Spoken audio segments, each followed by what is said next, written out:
Bonjour et bienvenue dans JTPT, journal télévisé pour la Thaïlande, journal hebdomadaire. On va réviser les news de la semaine du dimanche 3 décembre 2023. Alors cette semaine, de quoi on va parler? De la nouvelle ligne de métro rose à Bangkok, de la Chine qui boude toujours la Thaïlande et qui véhicule une mauvaise image via des influenceurs, un tueur de transgenre et qui nargue la police, un troupeau d'une centaine d'éléphants qui descend dans les fermes et pille les cannes à sucre, King Kong qui existe bel et bien aurait décidé de venir vivre en Thaïlande, et quelques news de zapping supplémentaires. Et restez bien jusqu'à la fin, je vous parle enfin des fameux challenges que vous allez devoir choisir sous forme de vote. Et une fois les 1000 abonnés passés, je vais devoir réaliser le challenge que vous aurez choisi. Donc c'est parti, générique et place aux news.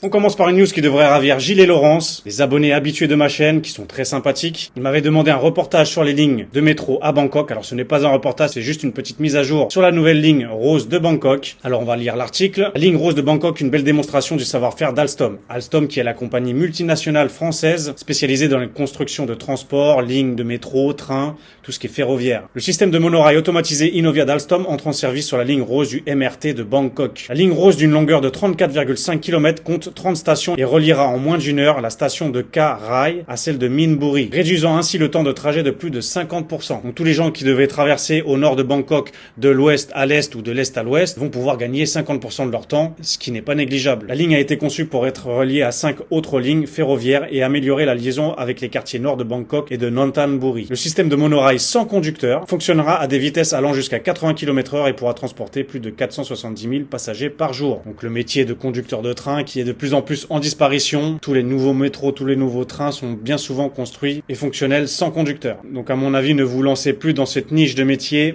l'avenir est sombre. La mise en service des lignes roses et jaunes concerne plus de 5 millions d'habitants de l'est, du nord de Bangkok et des provinces de Samut Prakan et Nonthaburi. Durant la période de gratuité, la ligne rose connaît un réel succès populaire. Donc oui, pendant un mois, ils avaient laissé la gratuité de cette ligne pour la tester tout simplement, faire plaisir au peuple. Et de toute manière, même si maintenant elle est payante, cela ne va pas coûter plus d'une trentaine de bahts pour aller d'un point à un autre, donc ça fait un peu moins d'1 euro, donc c'est vraiment pas cher, et c'est un des moyens les plus rapides pour circuler à Bangkok. Donc voilà, bonne nouvelle si ça peut aussi un peu désengorger la ville de voitures. Encore des articles qui se posent la question pourquoi les Chinois boudent la Thaïlande. Alors il y a multiples raisons, on en a déjà vu dans des JT précédents. Les prévisions de touristes sont revues à la baisse, il y a peut-être un mois ou deux, on avait lu un article sur le fait qu'ils attendaient jusqu'à 5 millions à la fin d'année 2023. Au final, la prévision maintenant est de 3,5 millions, donc 1,5 million de moins par rapport aux prévisions. Donc c'est ce que dit l'article par rapport aux chiffres. Un journaliste chinois et un ancien rédacteur en chef du Rob Report, un magazine de style de vie de luxe, a déclaré que les tendances chinoises en matière de voyage chinoises changent. Il a ajouté que les touristes chinois voyagent plus à l'intérieur du pays car les tarifs aériens et les prix des hôtels restent élevés ailleurs en Asie. Donc ce serait une des raisons supplémentaires. Alors ça, pour le coup, je suis d'accord avec eux. Je pense qu'on est tous d'accord avec eux sur les tarifs aériens qui ne cessent d'augmenter et qui ne baissent plus. Même par rapport à la France, tous les billets d'avion par rapport à la Thaïlande ont doublé, voire triplé. Ça devient très très dur de trouver des billets en dessous de 1000 euros. La moyenne, c'est 1200 euros environ par personne. Pour avoir un billet correct, hein, je parle pour pas avoir des escales farfelues et du mec qui va dire sur un forum « Ouais, moi je l'ai eu à 600 euros, mais il va se taper 30 heures d'escale. » Bon, après, pourquoi pas, on peut visiter d'autres pays en allant en Thaïlande, mais si on n'a pas le temps, si on n'a que 10 jours de vacances, c'est un petit peu dérangeant. Alors on va lire 2-3 commentaires par rapport à cette news. Un qui dit « Oui, ils vont acheter la Thaïlande bientôt. » Ouais, bof. Un qui tacle un petit peu plus la Chine. Lisez un peu l'économie chinoise s'effondre. Shanghai et de nombreuses autres villes industrielles ont vu des investisseurs étrangers partir à gauche en masse. Retour à la ferme. Donc apparemment, un des facteurs de l'absence de Chinois serait aussi par rapport à l'économie chinoise qui s'effondre. Si vous avez plus d'infos à ce sujet-là, faites-moi en part. Un autre qui dit oui parce que le prix a doublé, donc ça on est d'accord. Un autre qui dit India avec des drapeaux, donc là je sais pas. Peut-être qu'il veut nous donner envie d'aller en Inde à la place. C'est pas gagné. Et 2 autres commentaires mais qui partent un petit peu dans la critique, donc on zappe. Alors j'avais déjà expliqué dans les JT précédents que aussi la Chine se plaignait d'insécurité par rapport à la Thaïlande. Et pour ne rien arranger au doute, des influenceurs, des influenceuses ont un malin plaisir de faire des vidéos dramatiques sur la Thaïlande. Donc ils en rajoutent une couche. Donc on lit l'article. La police inculpe une influenceuse chinoise, poste des vidéos catastrophiques depuis Bangkok. Ce vendredi après-midi, la police a inculpé l'influenceuse chinoise célèbre sur TikTok qui a réalisé une vidéo sur Soi Nana. C'est la rue de la fête à Bangkok. Il y a plein de bars, boîtes de nuit. Enfin, c'est le quartier de la fête, quoi. Qui a réalisé une vidéo sur Soy Nana, car elle vendait des marchandises en ligne sans permis de travail. Bien sûr, elle n'aurait jamais eu d'ennui sans cette vidéo litigieuse.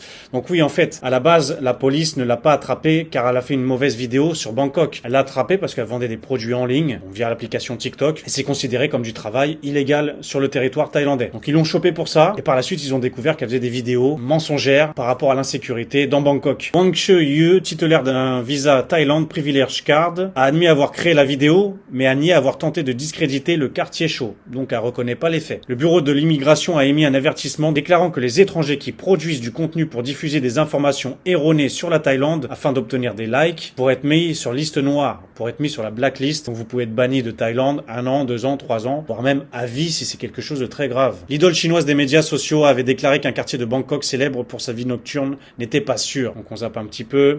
La touriste chinoise aurait mentionné dans son clip vidéo que 99% des gens traînant dans Soy Nana dans la rue de la fête ne sont pas bons. Alors ouais, c'est quoi son critère? Parce que 99% des gens là, c'est quand même un petit peu abusé. La touriste s'est rendue sur Soy Nana à 23h30 une nuit et a attendu plusieurs minutes qu'un étranger la salue. Un étranger l'a saluée, alors elle s'est éloignée en déclarant devant la caméra qu'elle aurait pu être enlevée, impuissante par l'étranger. Donc à peine le mec qui fait juste salut et elle dramatise la chose en faisant des allusions que le mec aurait pu la kidnapper. Donc c'est n'importe quoi. Il y a un instant, cet homme m'a dit: comment vas-tu aujourd'hui? Mais je peux dire que s'il m'avait enlevé, je n'aurais pas pu m'échapper. Vous les femmes, si vous êtes ici, on vous approche, je peux vous garantir que vous ne pourrez pas vous échapper. Donc elle fabule n'importe quoi, tout ça pour faire certainement du sensationnel sur TikTok, donc c'est complètement débile. C'est sûr que dans un quartier, dans la rue de la fête, bah les gens sont festifs, ils ont peut-être aussi un petit peu bu. Alors sans pour autant pour les défendre, il y a peut-être des gros lourdeaux aussi qui les ont confondus pour des Thaïlandaises et donc se sont permis de leur parler plus facilement. Parce que c'est vrai que dans ce genre de quartier, dans ce genre de rue, bon bah ça accoste beaucoup. Après il a juste dit: salut, comment vas-tu aujourd'hui? Donc il y a aucun crime, il y a aucun délit là, il y a rien de grave. Donc un message qui rappelle à la raison. Soyons clairs, si l'on considère que les prostituées, les rabatteurs sont des mauvaises personnes, alors oui, c'est mal fréquenté, mais ces mauvaises personnes ne sont pas dangereuses. Ah, c'est clair que cette rue elle est tellement fréquentée que je vois pas comment il peut se passer de mauvaises choses. Ce serait plus dangereux d'aller dans une petite rue où il y a personne que dans ce genre de rue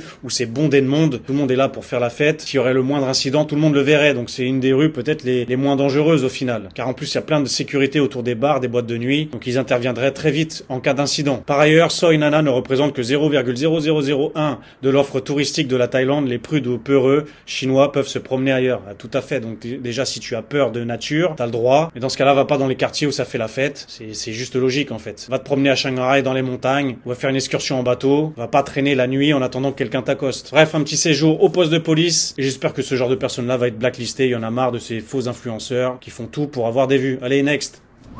Passons tout de suite à la Dark News.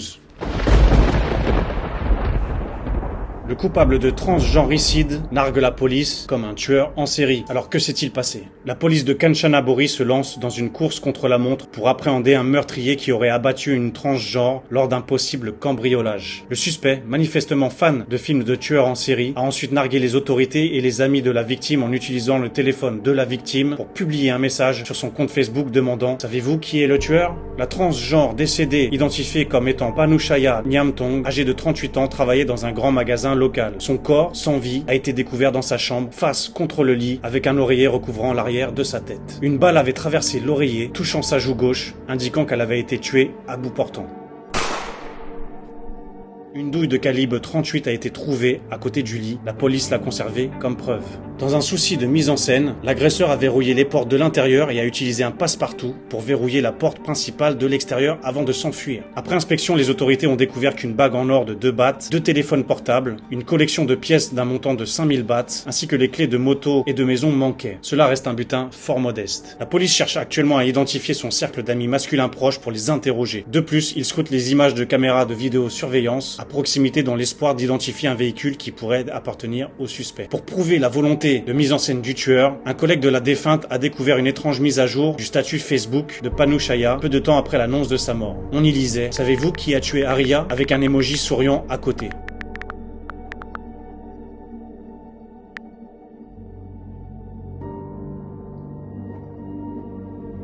Arya était un pseudo que Panushaya utilisait sur l'un de ses profils Facebook. Cela a donné lieu à des spéculations selon lesquelles le suspect aurait utilisé le téléphone volé pour se moquer des forces de l'ordre incapables à date de l'attraper, a rapporté Chaosop. Donc là on a affaire à un malade, un psychopathe qui a eu le malin plaisir de s'introduire chez cette personne transgenre Ladyboy, à lui voler du matériel et finir par la tuer à bout portant dans son lit avec un revolver. Et le détail le plus sordide, c'est donc qu'il utilise son téléphone pour mettre un statut Facebook en écrivant « Savez-vous qui m'a tué ?» avec un smiley qui rigole à côté, pour ensuite s'en aller en fermant toutes les portes de la maison, peut-être pour retarder les forces de police qui cherchaient à rentrer dans le domicile et faire cette découverte macabre. On ne sait pas si ça va être un tueur en série, en tout cas il agit tout en s'inspirant des séries ou des films les plus sombres. Donc j'espère que ce n'est pas une affaire à suivre, que ce psychopathe va être interpellé avant qu'il commette à nouveau ce genre de crime. Passons à la prochaine news.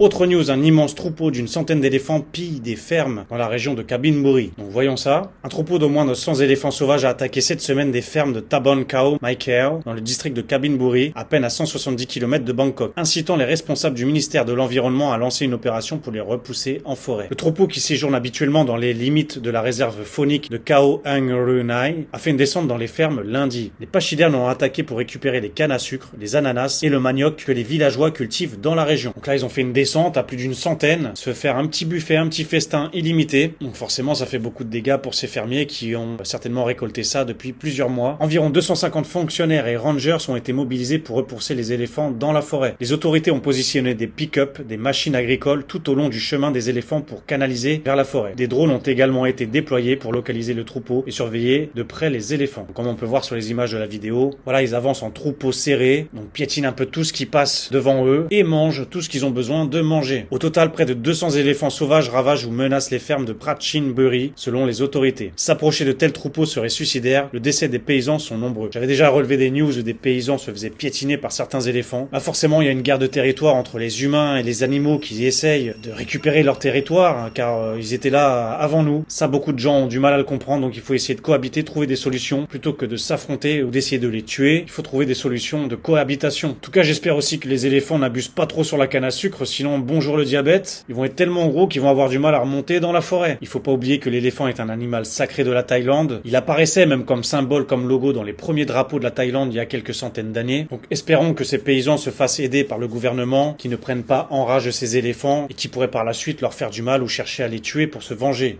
Restons sur les animaux sauvages pour vous annoncer que King Kong est là et il vit en Thaïlande. On a des vidéos virales qui ont circulé sur internet, qui chacune font plus de 3 ou 4 millions de vues, montrant l'apparition derrière une montagne de King Kong. Pendant qu'un couple faisait des photos sur un viewpoint pas loin de la frontière laotienne, tout à coup ils s'aperçoivent qu'en arrière-plan, ils voient une silhouette anormale, quelque chose de grand et qui bouge. Donc on les entend s'affoler, faire ouh ouh, faire des cris un peu dans tous les sens, et dire le mot ling ling ling. Ling, ça veut dire singe en thaïlandais. Donc, tout de suite ils ont reconnu une silhouette, qui serait une silhouette d'un singe géant. Donc il n'y a pas 36 solutions, c'est King Kong. On les entend même dire oui, c'est King Kong, King Kong.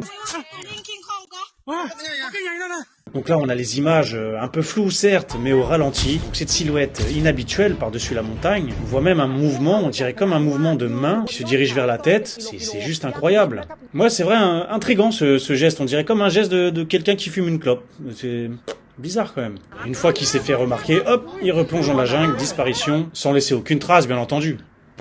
Donc les Thaïlandais, ils arrêtent pas de faire des cris, ils sont étonnés, ils sont apeurés en même temps. Les autres qui attendent toujours leurs photos sur leur banc, ils comprennent pas ce qui se passe. Et là, c'est relayé partout sur les chaînes TV. Il y a même des spécialistes qui interviennent et on brasse des millions de vues, des millions de vues, des millions de vues. Mais en exclu, pour JTPT, on a été sur le terrain, on a fait l'interview de Monsieur King Kong. Mais vous en avez pas marre de vos conneries, là, je peux plus fumer ma clope tranquille. Je vous ai pas déjà assez diverti comme ça? Voilà, c'est tout les gars, foutez-lui un peu la paix. Il a eu son heure de gloire, il veut se reposer en Thaïlande tranquille, comme beaucoup de retraités d'ailleurs. Faut le comprendre, laissez-le fumer sa clope, c'est rien. En tout cas, si vous le voyez, n'hésitez pas à le filmer, ça fait des millions de vues. Allez, dernière news, un Thaïlandais qui devient millionnaire et qui finit en banqueroute, en menant même une vie de voleur pour s'en sortir, et qui est maintenant à la recherche d'un travail. Channel 7 a interrogé des habitants de la région et a confirmé que la personne sur la vidéo était un ancien millionnaire, âgé de 34 ans. Kate avait plus de 40 millions de bahts, donc un peu plus d'1 million d'euros, dans sa banque après que sa mère ait vendu un terrain. Il avait une vie luxueuse, beaucoup d'amis et une voiture chère avant de finir en prison pour des affaires liées à la drogue et de brûler une moto. Confronté à la faillite, l'homme a échappé à plusieurs arrestations en affirmant qu'il qu'il était malade mental, suscitant la sympathie de certains qui souhaitaient pouvoir reconstruire sa vie. Donc en gros, il est devenu millionnaire du jour au lendemain, pas grâce à lui, grâce à sa mère qui avait vendu un terrain. Donc c'est ça aussi le problème, c'est quand on devient millionnaire sans aucun effort et sans avoir appris à faire cet argent soi-même, la plupart du temps ça se passe toujours très mal comme ceci. Car on ne sait pas comment gérer cet argent, on a tendance à trop en profiter, on ne sait pas comment l'investir, et du coup la plupart flambent tout très rapidement. Suite à ça, des dépressions terribles, où ils possèdent tout, finissent par plus rien posséder du tout, et tous les amis qu'ils avaient pendant qu'il était millionnaire sont bien entendu disparus. Donc l'homme a fini, une fois fauché pour survivre, à voler des motos, à faire plein de délits, et maintenant il demande à tous ceux qui ont vu sa vidéo de l'aide ou du travail pour qu'ils puissent s'en sortir à nouveau. Donc il a goûté la vie de millionnaire, mais ça n'a pas duré bien longtemps. Finito, pipo. Finito. News internationale, une sortie qui fait aussi le buzz, c'est le Cybertruck de Tesla, donc le pick-up de la marque Tesla d'Elon Musk, qui a commencé ses premières livraisons. Alors il était annoncé déjà à la base pour 2019, je crois, après bon, Covid, tout ça. Donc cette voiture est très controversée, donc par rapport à son design, son look très futuriste. Je me rappelle à l'époque, à la conférence, il y avait même une démonstration comme quoi ce super pick-up avait des carreaux incassables. Now you may remember an incident 4 years ago.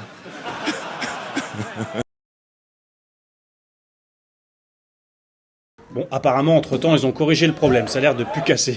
Mais plus que ça, c'est une voiture aussi super pratique, on peut mettre un tas d'affaires, on peut partir en voyage avec, et aussi une voiture super rapide. Tout récemment, il y a une semaine, ils ont mis une vidéo comparant la vitesse d'accélération entre le Cybertruck et la Porsche 911. Et contre toute attente, le Cybertruck de Tesla bouffe la Porsche 911 au démarrage.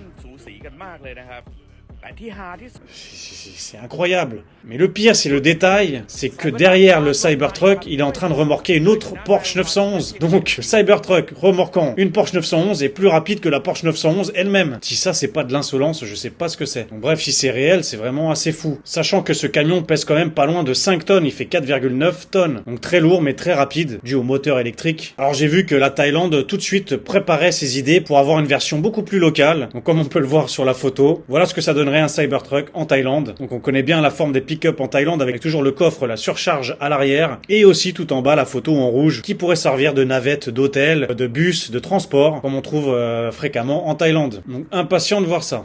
Autre news, la chanteuse thaïlandaise Lisa et le groupe Blackpink reviendraient avec son premier label avec qui le contrat était fini. De quoi on s'en fout? Ouais, on s'en fout. Allez, dernier petit mème pour terminer. Attention à vos économies et votre budget, il risque d'exploser. Même si tout paraît pas cher, au final on dépense plus. Donc ce mème dit, moi et mon meilleur ami qu'on a tout dépensé, l'argent en Thaïlande, et qu'on n'a plus d'argent pour rentrer dans notre propre pays.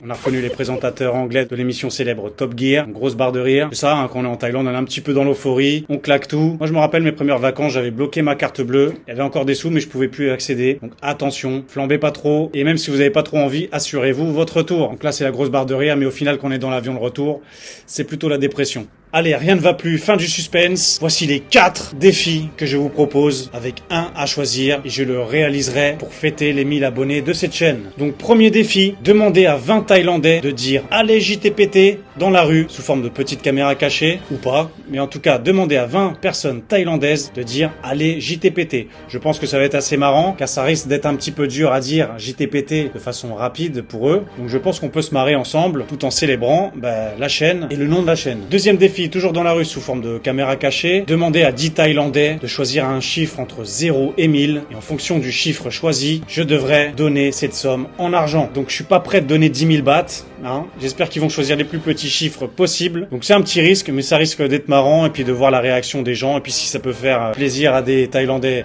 dans la rue, pourquoi pas. Troisième défi, alors celui-là je me mets dans la sauce parce que ça va pas être facile à faire une chanson rap sur le nom et le thème de ma chaîne, donc composition de la musique, des paroles et de la vidéo bien entendu. Donc tout ça sur le thème JTPT, une chanson rap. Et quatrième et dernier défi, qui risque aussi d'être compliqué pour moi, mais je l'assumerai, c'est faire une vidéo par jour de news pendant une semaine. Donc un marathon d'une vidéo par jour, comme ça vous aurez toujours plus de news sous format quotidien, donc ce sera une news par jour, hein, pas plus. Donc là je pense que je vais pas dormir du tout, je vais avoir les yeux rouges comme ça la dernière vidéo, mais tant pis, ce sera pour fêter les 1000 abonnés, donc je le ferai. Donc soyez sympa, ne choisissez pas le plus compliqué.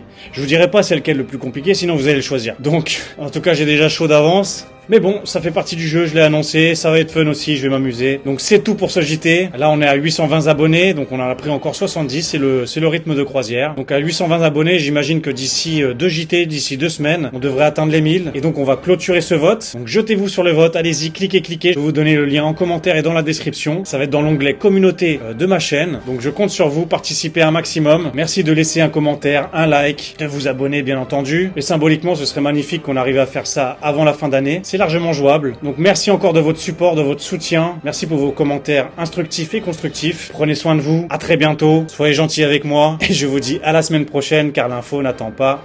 Ciao!